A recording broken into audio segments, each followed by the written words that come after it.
السلام علیکم ورحمۃ اللہ وبرکاتہ۔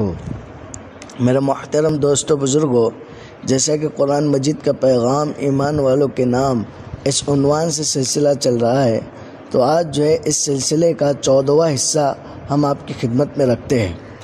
اعوذ باللہ من الشیطان الرجیم، بسم اللہ الرحمن الرحیم۔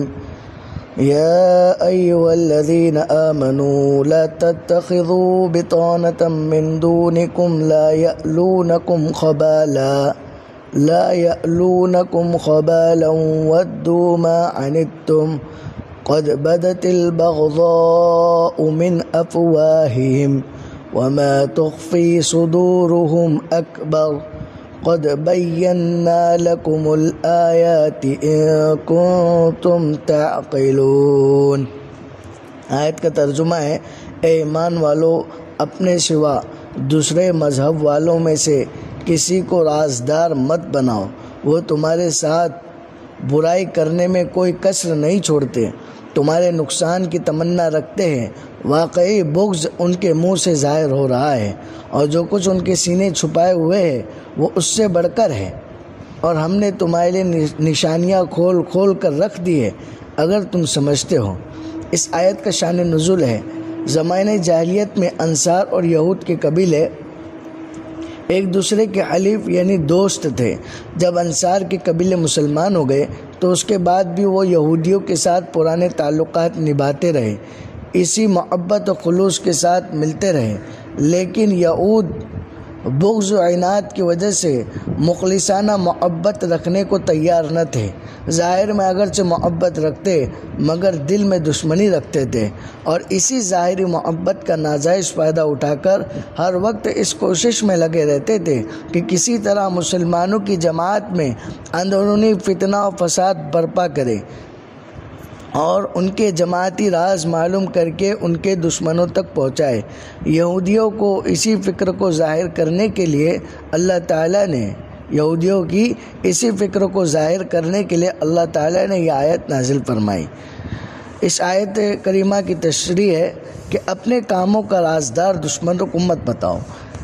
اس آیت کریمہ میں مسلمانوں کو حکم دیا گیا ہے کہ اپنی ملت والوں کے سوا کسی کو، یعنی اپنے قوم والوں کے سوا، اپنے مذہب والوں کے سوا کسی کو اس طرح کا معتمد اور مشیر نہ بناؤ کہ اس سے اپنے اور اپنی ملت و حکومت کے راز کھل جائے۔ اسلام نے جہاں مسلمانوں کو غیر مسلموں کے ساتھ ہمدردی، خیر خواہی اور نفع رسانی کی غیر معمولی ہدایت فرمائی ہے، وہی عین حکمت کے مطابق مسلمانوں کی اپنی تنظیم کی حفاظت کے لیے یہ احکام بھی صادر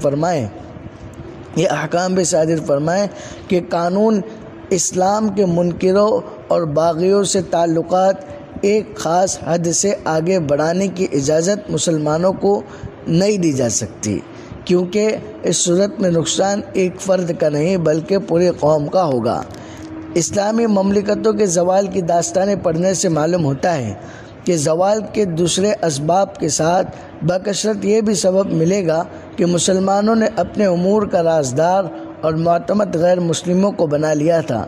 سلطنت عثمانی کے زوال میں اس کو بھی کافی دخل تھا۔ غیر مسلمین مسلمانوں کے حقیقی خیر کا ہو ہی نہیں سکتے، بلکہ ہمیشہ یہ لوگ اس کی کوشش میں لگے رہتے ہیں کہ مسلمانوں کو بیوقوف بنا کر نقصان پہنچائے اور دینی اور دنیاوی خرابیوں میں مبتلا کرے۔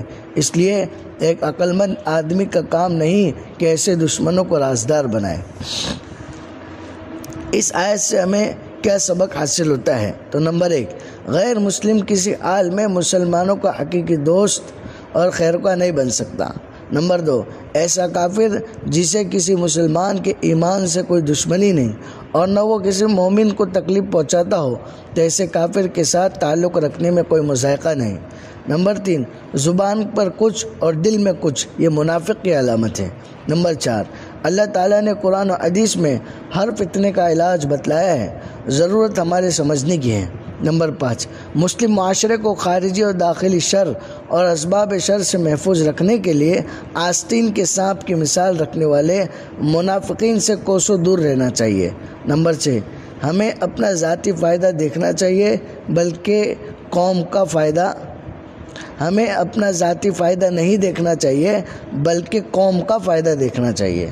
اللہ تبارک و تعالی ہمیں تمام باتوں پر عمل کرنے کی توفیق عطا فرمائے اور اس ماہ مبارک کی قدردانی کرنے کی توفیق عطا فرمائے۔ مغفرت کا عشرہ چل رہا ہے، زیادہ سے زیادہ جو ہے اس عشرے میں استغفار کی کثرت کرنے کی توفیق عطا فرمائے۔ السلام علیکم ورحمۃ اللہ وبرکاتہ۔